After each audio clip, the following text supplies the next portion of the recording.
Kecelakaan tunggal. Langsung kecelakaan tunggal, jatuh, dan itu rusak. Pelaknya juga rusak dan sebagainya. Tapi ada yang sampai meninggal? Ada. Oh, innalillahi.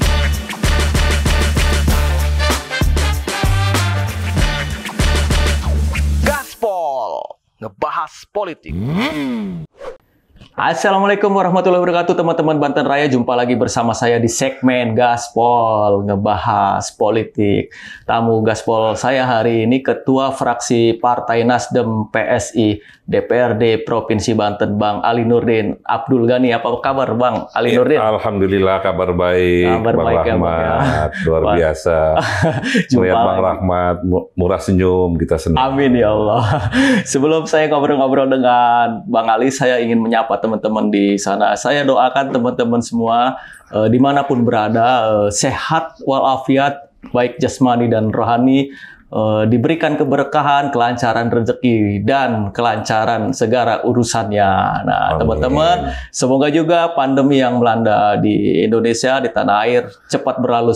Semoga itu menjadi cepat selesai, ditangani oleh pemerintah supaya kita menjalani kehidupan normal kembali.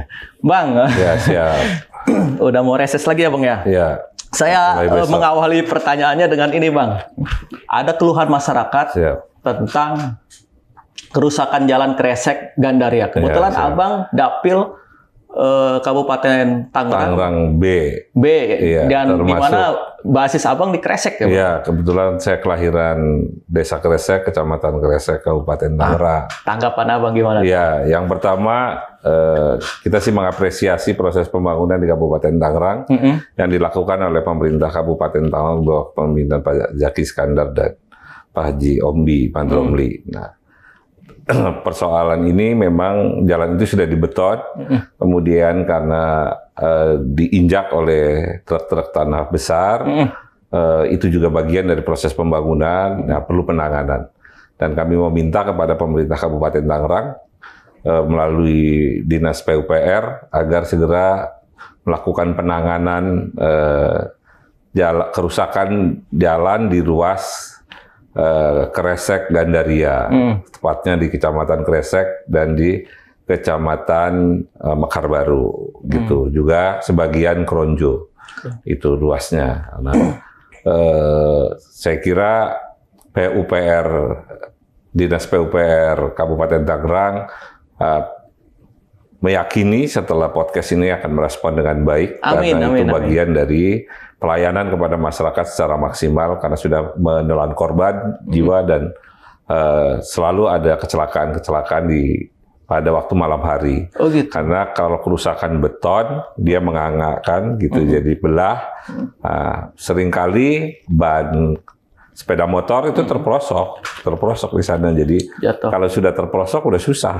Kecelakaan tunggal. Langsung kecelakaan tunggal, jatuh, dan itu rusak. Pelaknya juga rusak dan sebagainya. Tapi ada yang sampai meninggal? Ada. Oh, innalillahi. Ada. Yang nggak tahu apakah meninggalnya karena kecelakaannya atau karena lain, tapi setelah kecelakaan terus meninggal. Iya. Itu berapa panjang jalan Kresek Gandaria? Secara pasti tidak ada, tapi mungkin kurang lebih kira-kira antara 8 sampai 10 kilo total panjangnya itu. Ini kerusakan sudah lama, Bang, terjadi? Iya, udah agak lama. Jadi karena memang usia jalan juga sudah memerlukan, tetapi yang kalau misalkan biaya pemeliharaan itu sudah tidak mungkin dengan biaya pemeliharaan sepanjang itu. Yang perlu dilakukan adalah misalkan 2 kali anggaran boleh. Sekali dilakukan di 5 kilo panjang. Karena lebarnya juga mungkin hanya 5 meter ya. Lebar juga 4 atau 5 meter. Tapi kita diharapkan maksimal lah dibuat 5 meter. Dan kalau perlu tidak dibongkar, ya ditambah aja ke atas. Paling tidak beton yang bawah menjadi pondasi, menjadi memperkuat begitu. Sehingga usia beton semakin kuat, ketika dilewati oleh truk-truk tanah dan lain sebagainya juga tidak berpengaruh besar lah kerusakannya.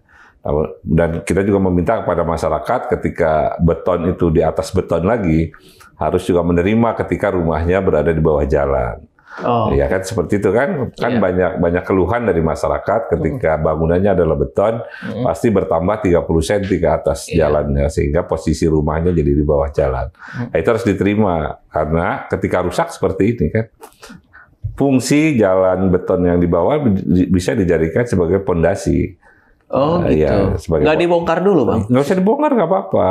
Oke. Jadi ditambah lapisan, misalkan dikasih makadam, namanya lapis bawahnya itu makadam yang lubang-lubang segala macam diratakan, setelah diratakan langsung dibeton. Ditimpah lagi dengan beton lagi. Itu akan jauh lebih kuat. Contohnya jalan tol Tangerang Merak itu 2 lapis betonnya. Pertama LPB, kemudian beton, kemudian dikasih hot mix, dikasih beton lagi. Kenapa itu fungsinya hot mix? Punya hot mix itu yang namanya beton itu ada namanya kembang susut. Nah, ada kembang susut. Kalau hot mix atau fleksibel kan namanya aja udah fleksibel. Jadi dia bisa lentur. Tapi kalau beton kan tidak lentur. Maka ada fungsinya, fungsi kembang susut untuk menahan, untuk lentur, jadi ditahan atasnya. Gitu, itu fungsinya si aspal ya? Fungsinya aspal untuk mendinamisir beton yang di atasnya dengan hubungannya dengan beton yang di bawahnya. Tapi ada beberapa teknik yang betonnya dihancurin, kemudian ya nggak ada masalah. Itu kenapa saya mintanya seperti itu ditambal di atas? Karena mengandung kerusakan. Pertama, biaya tinggi. Iya kan? Menghancurkan itu biaya tinggi. Ya. Menambah biaya. Nah, kemudian tingkat kekuatannya jadi seperti semula lagi. Tapi kalau ditimpa, itu menambah. Kan menambah usia. Sebenarnya yang rusak itu tidak hanya ruas kresek gandaria, ada juga ruas ceplak keronjo. Itu hancur juga karena itu sudah hampir 20 tahun. Usia jalan itu 20 tahun, coba bayangkan kalau fleksibel itu udah hancur kemana-mana. Karena beton dia kuat. Itu kenapa kuat? Karena itu di bawahnya namanya slag. Slag itu adalah limbah dari beton di Krakatau Steel. Itu makanya pondasinya kuat. Nah, pondasi itu fungsinya seperti limbah beton sebenarnya. Nah, seperti limbah beton kan ada beton yang tidak terpakai, yang ditolak gitu. Nah, itu jadi limbah. Limbahnya itu bisa dijadikan landasan, bisa dijadikan lapis bawah. Itu juga semakin memperkuat. Itu teknis sejenis pembangunan. makadam gitu ya Bang? Iya, jenis makadam, tetapi kan udah ada semennya. Iya. Seperti itu, Kang Rahmat. Siap. Ini kan jalan kabupaten, Bang. Jalan kabupaten. Abang anggota DPRD Provinsi Banten. Iya, pernah koordinasi dengan Bupati? Kebetulan saya di Komisi 4 DPRD Provinsi Banten, jadi selalu berkoordinasi dengan Dinas PUPR Kabupaten Tangerang dan seluruh kabupaten kota di Banten, dengan Perkim, dengan LH, mitra kami Bapeda, perhubungan, dan lain sebagainya. Kita selalu berkoordinasi. Kita juga menyampaikan aspirasi masyarakat karena setiap proses juga selalu dengan pemerintah daerah, kabupaten, kota sebanten, masing-masing dapilnya berkoordinasi atau bersilaturahmi reses kepada kepala daerah. Kita sampaikan aspirasi masyarakat kepada kepala daerah kami di kabupaten kota karena banyak aspirasi masyarakat yang merupakan kewenangan kabupaten kota. Kemudian apakah kita hanya menyampaikan aspirasi? Tentu tidak. Karena kita juga memberi ketika pembahasan anggaran menyampaikan bantuan keuangan kepada kabupaten kota. Selain bagi hasil yang sudah ditentukan dari pajak kendaraan bermotor minimal 30%, kita sampaikan kabupaten kota. Tetapi di sisi lain pada saat pembahasan setiap kabupaten kota memiliki kebutuhan pembangunan. Nah, itulah bagian dari aspirasi yang disampaikan kepada kami sebagai DPRD provinsi yang berasal dari kabupaten kota setempat, menambahkan biaya pembangunan di daerah kita masing-masing yang disebut bantuan keuangan. Begitu, Kang Rahmat. Tapi kan bantuan keuangan tahun ini kecil ya, Bang? Nah, bantuan keuangan hari ini kecil karena efek dari pandemi, sehingga pendapatan atau PAD kita, pendapatan asli daerah Provinsi Banten, lumayan berkurang banyak. Ini adalah realitas bahwa itu semua adalah perjalanan sejarah yang harus dilalui. Ini mungkin juga bagian dari peringatan Tuhan kepada kita semua, masyarakat, makhluk yang ada di bumi ini untuk semakin mendekatkan diri kepada Tuhannya, Allah Subhanahu Wa Taala. Amin. Ya Rabbal Alamin. Bang, selain masalah jalan tadi, ada lagi aspirasi yang mengalir? Banyak. Sebenarnya aspirasi masyarakat secara umum sangat sederhana. Sangat sederhana dari masyarakat itu karena kebutuhan utama itu tentang air, misalkan. Air bersih. Karena kemampuan masyarakat terhadap pembangunan sumur, misalkan, sangat rendah masih kan karena kondisi ekonomi. Karena rata-rata di Kabupaten Tangerang sumur itu harus dibor sampai minimal di 80 meter. Tapi di wilayah tertentu ada yang sampai harus 120 meter sampai 150 meter. Kalau yang di daerah-daerah industri. Kalau industri itu sampai 200 meter, 300 meter mereka.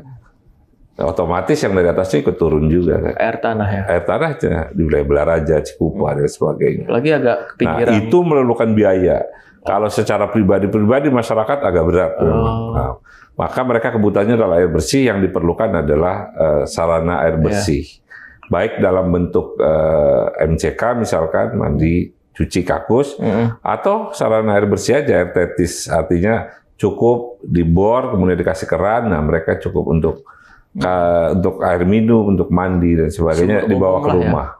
Sumur umum ya? Iya, sumur umum. Semuanya sumur umum. Untuk komunal, masyarakat komunal. Minimal misalkan untuk 25 rumah gitu. Untuk 20 rumah lah seperti itu, sampai 50 rumah. Apalagi daerah dekat pesisir ya Bang, itu itu airnya juga antak ya, udah pokoknya kalau kita bicara air di wilayah pesisir, airnya payau.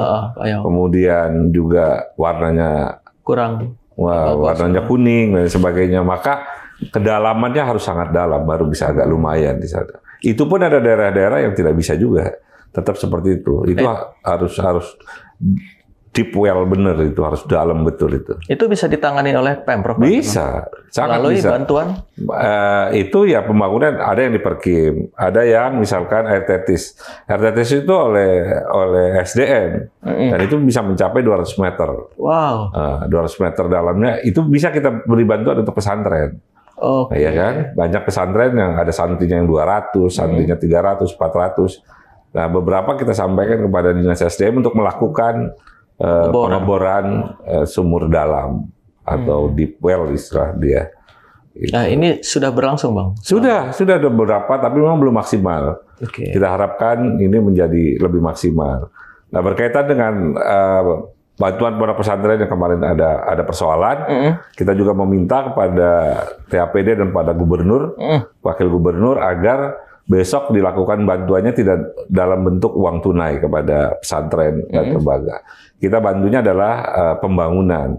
Misalkan ketika pesantren membutuhkan aula, membutuhkan kamar buat santri, membutuhkan musola yang diperluas misalnya, atau masjid yang diperluas, atau kemudian ruang kelas untuk belajar.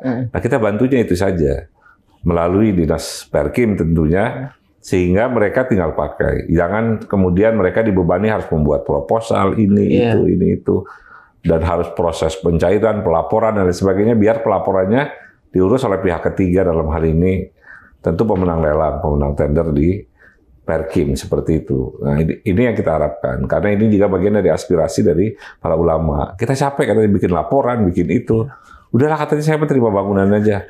Kalau saya perlu pagar, saya minta pagarnya. Kalau aula, saya minta aulanya, udah itu aja lah.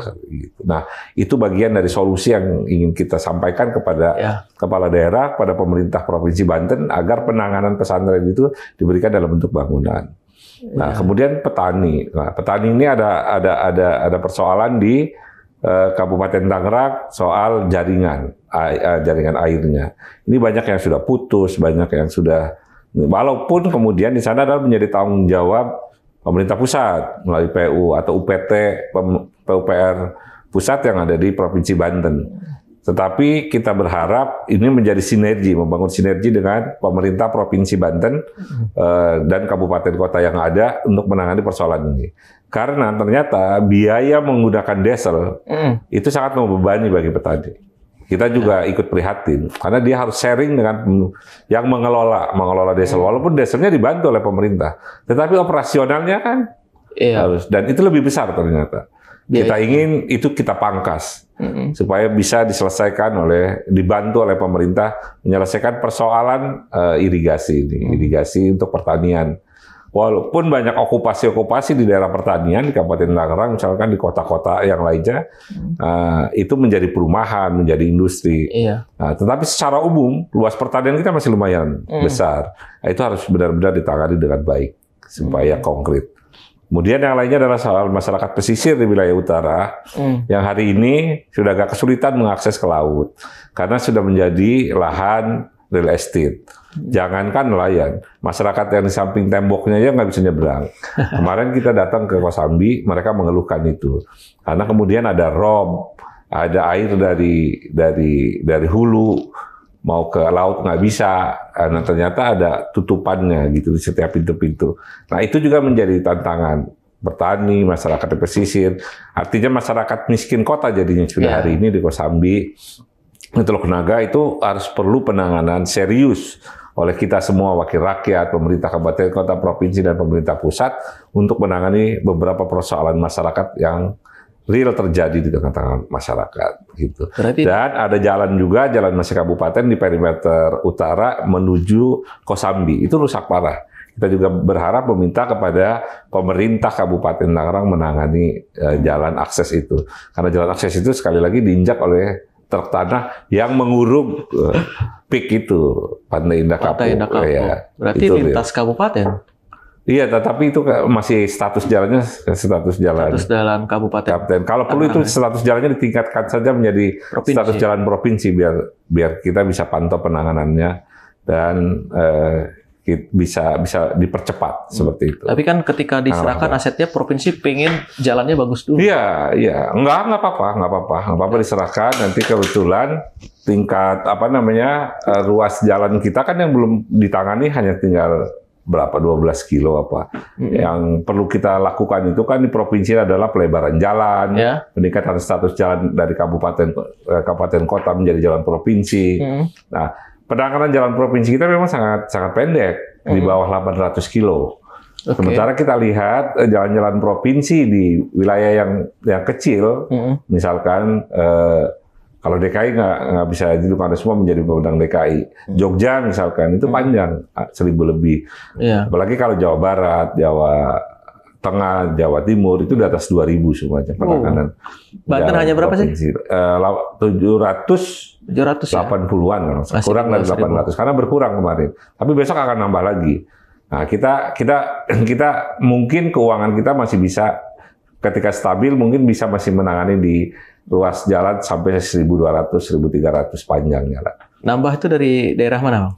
Paling banyak wilayah peningkatan status itu dari Kabupaten Serang, dari Pandeglang, ada beberapa Lebak. Kalau Kabupaten Tangerang Raya sih relatif nggak ada yang minta, karena jangan kebanyakan dia, tumpah udah uangnya. Dan kondisinya udah beton semua. Iya, dan kondisinya juga udah beton semua. Jadi, zaman bupatinya sebelumnya. Iya, seperti itu, Kang Rahmat. Iya, ini menarik ini tadi. Abang bicara soal bantuan keuangan untuk pondok pesantren.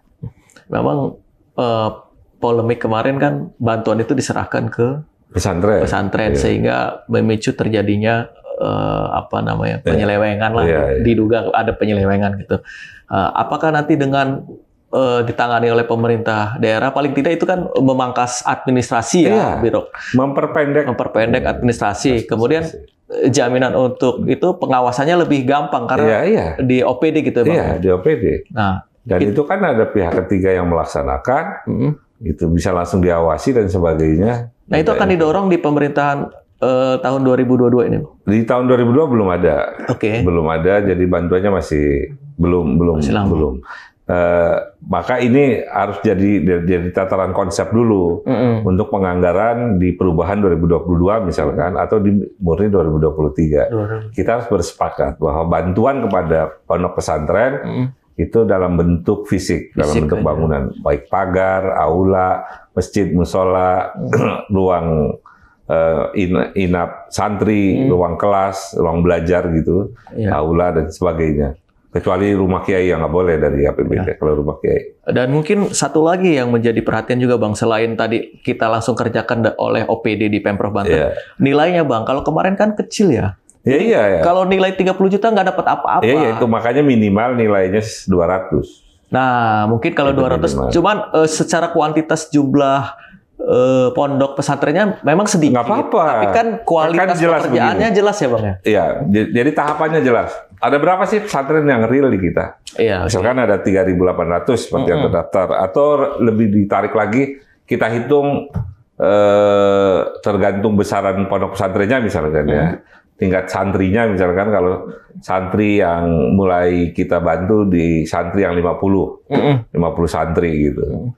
Baru kita mulai bantu gitu kan. Bisa bergiliran kan tahun ini. Nanti ada tahapannya kan. Iya, kemudian sekian dulu. Tahun 2023 kita targetkan 400 pesantren. Misalkan 400 pesantren itu berarti kira-kira 80 miliar. Kalau 200-an kita bantu. Kalau kita bantu 200-an, itu 80 miliar. Apalagi kalau bisa dimaksimalin sampai 100 pesantren gitu misalkan. Sampai 1000 pesantren misalkan. Kali 200 juta. Kali 200. Kan 200 miliar. 200. Kan yang disumbangkan juga kemarin segitu jumlahnya. Segitu, iya. Cuman nggak kerasa apa-apa kayaknya. Nggak jadi apa-apa kan.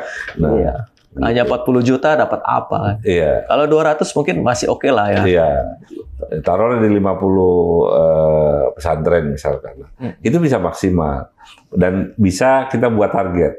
Dalam waktu 5 tahun, masa kepemimpinan pemerintahan misalkan, bisa menyelesaikan 2.500 pesantren. Pesantren dalam 5 tahun. Iya, paling tidak bukan menyelesaikan, bisa membantu pembangunan di 2.500 pesantren. Selesai kan? Biasanya, artinya satu periode kepemimpinan bisa membantu 2.000 sekian pesantren itu. Walaupun ada pesantren-pesantren yang menolak gitu kan, kayak Gintung apa sih, ya nggak perlu lah. Karena udah beda. Udah cukup ya cukup, finansialnya. Ya, tumpah gitu, kalau dia. Tumpah. Nah, Bang, biasanya masalah di pesantren ini kan nggak jauh-jauh dari fisik ya, Bang. Misalkan kekurangan ruangan, kamar atau musola kan. Dengan anggaran segitu cukup lah ya. 200 cukup, misalkan membangun kelas 1 gitu. Membangun ruang santri, penginapan santri 2 gitu kan, 2 lokal cukup sangat memadai itu. Tapi ini kendalanya di kepemimpinan wakil gubernur definitif ini kan Pak WH Andika mau berakhir Bang. Iya, tapi kan walaupun PLT besok atau PJ misalkan sampai 2024 panjang juga, artinya masih ada APBD yang 2 atau 3 APBD yang dibahas bersama. Ya. Nah, itu artinya setengah periode kepemimpinan definitif. Ya, baik. Terus mau ngapain PJ atau PLT itu sebagai pejabat gubernur di Provinsi Banten? Ya. Terus mau ngurusin administrasi semata gitu, misalkan belanja rutin dan sebagainya kan enggak. Kan juga harus mengimplementasikan program kepala negara, program negara dong. Pak Jokowi punya visi misinya apa? Punya visi misi terhadap pesantren juga ada. Visi misi terhadap infrastruktur juga besar. Nah, tentu kalaupun bukan menjadi visi misi pemerintah provinsi, ya visi misi negara, visi misi nasional gitu, yang harus juga dibantu. Tetapi apapun dia adalah pemimpin di daerah kita. Harus memikirkan pembangunan, memikirkan kesejahteraan masyarakat juga. Iya kan? Tidak hanya semata administrasi gitu. Dia harus punya pikiran, punya kapasitas untuk memajukan wilayah Provinsi Banten. Berarti Nasdem ini harus jadi kepala daerah di tahun depan ya. Amin. Paling tidak diwakil ya. Amin. Mudah-mudahan bisa terwujud. Supaya ini ide-ide pemikiran gagasan Pak Ali ini bisa tuh. Bisa terimplementasi ya. Iya. Kita doakanlah ketua partai kami juga sehat, Amin. dan kemudian partainya dapat kursi yang signifikan, Ya. sehingga bisa mengusung untuk kepala daerah 20% kursi di DPRD Provinsi Banten. Iya, iya. Harus didukung. Nah, kalau daerah sekarang apa yang perlu dibenahi, Bang? Di kepala daerah yang sekarang? Ya, Kan ini mau habis nih. udah selesai. Ada catatan nggak fraksi Nasdem 3 bulan lagi. Nah, ya. Saya kira apa yang sudah dilakukan oleh WH Andika sudah memenuhi lah paling tidak harapan masyarakat. Walaupun tidak 100% harapan masyarakat terpenuhi, minimal ada asa yang dijalankan, ada harapan yang dijalankan oleh kepemimpinan WH Andika ini di Provinsi Banten selama 5 tahun ke belakang. Ada yang mercusuar juga kan, seperti pembangunan rehabilitasi di Banten Lama. Kemudian ya ada beberapa lah yang menjadi catatan-catatan bagi umat di Banten Lama, menjadi kalau istilah lain di istilah kami adalah direstorasi. Semua kelihatan jadi nyata. Oh, dulu ternyata kerajaan Banten itu luar biasa gitu kan, segala macam, baru bisa membuka mata umat Islam yang ada di sini ketika melihat bangunan hasil restorasi di Banten Lama itu. Saya aja lumayan kaget juga, ternyata besar juga itu. Besar, bagus. Besar juga. Itu perubahannya kan cukup signifikan. Signifikan. Dan itu kan bangunan lama yang ditata semua. Dipugar, ya. Gitu, tanpa menghilangkan yang lama di restorasi. Iya, kalau Nasdem direstorasi. Nah, apalagi akan dibangun Islamic Center dan sebagainya.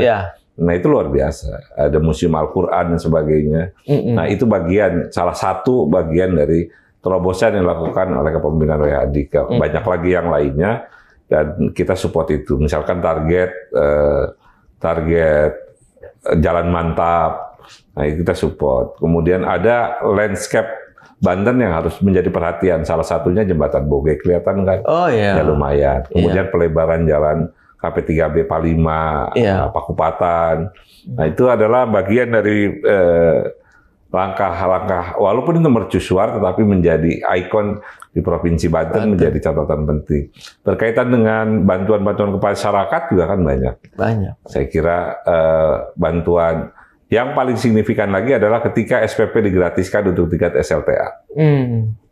Itu adalah terobosan luar biasa, karena uang di atas 2 triliun diberikan kepada masyarakat secara cuma-cuma. Yang sebelumnya mereka harus bayar SPP. Hari ini nggak ada SPP, sehingga anggaran pendidikan luar biasa bisa memenuhi bahkan lebih dari 20% amanat undang-undang pendidikan. Itu dari APBD? Dari APBD, Pak. Semuanya itu dari APBD. Jadi seluruh anak didik kita tingkat SLTA, SMA, SMK negeri itu udah tidak bayar SPP. Anaknya Kang Rahmat kan belum SMA, jadi belum tahu.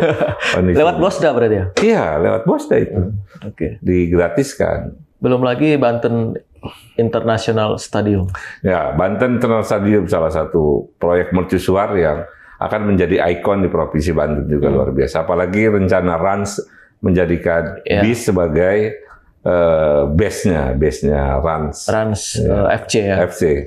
Bahkan ownernya mau mengelolanya. Iya, siap mengelolanya, membiayai, dan kemudian akan hadir nanti hotel dan sebagainya. Artinya potensi itu di kemudian hari bakal menumbuhkan ekonomi ya? Iya pasti. Itu akan menjadi pusat tumbuh ekonomi. Dan saya lihat memang pusat tumbuh ekonomi di Serang ini ya di wilayah sini. Palima, Pakupatan, sampai ke pintu tol, yang ke arah timur itu, yang tol baru. Serang Panimbang. Iya, Serang Panimbang. Akan dibuat akses. Akan ada pelebaran jalan juga, pembebasan lahan untuk jalan menuju akses tol Serang Panimbang. Nah, itu saya yakin itu akan menjadi pusat tumbuh baru di Provinsi Banten, khususnya di kota dan Kabupaten Serang. Nah, itu akan membuat pusat tumbuh baru. Jalan tol itu juga akan menjadi pusat tumbuh baru. Tinggal kita tata saja industri apa saja yang boleh masuk di sana. Manufaktur itu ya sampai Serang aja, sampai di wilayah Serang, di pintu tol pertama. Nah, pintu tol kedua dan ke sana udah harus pendekatannya adalah pendekatan pariwisata. Selain pariwisata, pertanian, kemudian peternakan, gitu. Itu yang dikembangkan. pengemukan sapi dan sebagainya. Kan banyak pabrik industri-industri ultra misalkan, apa yang dari Danone dan lain sebagainya akan sangat mengundang mereka untuk berinvestasi di sana. Contoh air di wilayah Pandeglang kan baik, sama dengan di Sukabumi. Di Sukabumi ada Aqua, misalkan ada perusahaan industri air minum. Saya kira kita bisa kembangkan di tol yang ke arah sana. Nah, selain juga tentu perkebunan juga perlu kita tingkatkan. Pengemukan sapi. Industri, tapi ini kita bicaranya industri perkebunan. Contoh misalkan, mungkin nggak kita misalkan menanam kedelai, yang industri tapi ini menanam gandum misalkan, terus tanaman-tanaman lainnya yang menjadi bahan bakunya industri-industri besar yang bikin susu kedelai misalkan. Dia supaya menanamkan investasinya di sana dalam bentuk perkebunan sehingga industrinya menjadi industri ramah lingkungan. Pengemukan sapi misalkan buat range gitu, kita tarik industri Nestle dan lain sebagainya untuk mengembangkan industrinya di wilayah Pandeglang dan Lebak. Nah, itu akan sangat membantu ekonomi masyarakat. Tapi dari segi misalkan kontur tanah atau cuaca di sana cocok nggak, Bang? Cocok, sangat cocok. Itu tinggi, kan dingin di wilayah Pandeglang, di wilayah Lebak, lumayan. Saya kira cocok kok. Kalau di wilayah Lebak akan ya ke sana yang ke arah mana? Ke arah Malingping, ke arah ini. Ke arah Bayah, dan yang ke ujung ke Labuan, ke Panimbang misalkan. Kita sih berharap yang ramah lingkungan industrinya. Kenapa? Karena kontur tanahnya, wilayah yang berbukitan dan sebagainya itu akan lebih baik kalau pengembangannya adalah pengembangan industri ramah lingkungan. Nggak usah apalagi yang berat, nggak usah yang berat, Cilegon aja udah. Cilegon, Kabupaten Serang, Tangerang, udah sana aja. Yang di pesisir saja itu udah telanjur dari situ aja. Di wilayah selatan supaya industrinya industri ramah lingkungan. Perkebunan ya? Perkebunan boleh. Jagung apa gitu. Jagung. Oh iya. Di situ kan ada kebun teh juga kan kalau nggak salah gitu. Di Lebak tuh. Apa ya namanya? Ada, ya boleh pengembangan teh, nanti biar pabrik tehnya sudah diundang sini. Sosro, Walini segala macam. Udah panggil lah. Kalau sudah infrastrukturnya bagus pasti akan sangat menarik. Dan mereka tertarik. Bang, masukan buat di kepemimpinan Pak Gubernur WH Andika. Di apa istilahnya injury time. Yang jelas saya kira di sisa 3 bulan ini harus ada legasi-legasi yang membuat kemudian di tingkat birokrasi, misalkan di tingkat birokrasi meninggalkan legasi yang baik dengan menempatkan aparatur yang sesuai. Itu sudah harus dilakukan karena ketika ditinggal besok baru ada pilkada lagi 2024. Jangan sampai kemudian ini berantakan. Apa yang menjadi visi misi atau strategi pembangunan yang sudah dibuat hilang begitu saja sehingga tidak berbekas. Jangan sampai itu terjadi. Kita berharap semua kebijakan yang baik-baik yang sudah dilakukan kemudian diteruskan. Jangan merubah dalam masa transisi ini. Kan yang bisa merubah nanti aja yang visi misinya 2024 hasil pilkada itu. Siapa yang menang ya tentu dia boleh membuat visi misi baru kan. Tetapi kalau yang ini menyelesaikan visi misi yang sudah ada saja atau melanjutkan juga visi misi, mengikuti visi misi pemerintah pusat. Tidak ada pikiran-pikiran lain begitu kira-kira seperti itu. Itu yang paling pokok. Yang kedua, berikutnya harmoni yang sudah dibangun kepala daerah dan wakil kepala daerah ini juga harus selalu dilanjut. Nah, kita berharap tidak ada friksi-friksi politik di perjalanan ini sampai pilkada dilaksanakan di 2024. Silakan siapa yang berkompetisi. Nah, itulah lahannya. Jangan kemudian saling menyerang di masa transisi ini. Itu harapan kita sehingga pemerintahan dan masyarakat di Provinsi Banten melihat Banten sangat kondusif. Gitu. Seperti itulah. Mau dia gabung mencalonkan lagi pasangan ataupun nanti mencalonkan kira-kira masing-masing gitu. harus menjaga jangan situasi membuat politik. kegaduhan. Pesannya. Pesan yang sangat mantap di terakhir, Bang. Mungkin cukup dulu ya, Bang ya. Nanti kita lanjut lagi. Oke, teman-teman, itu tadi obrolan saya dengan Bang Ali Nurdin Abdul Ghani, Ketua Fraksi Partai Nasdem PSI DPRD Provinsi Banten. Lain waktu saya akan sambung lagi. Wassalamualaikum warahmatullahi wabarakatuh.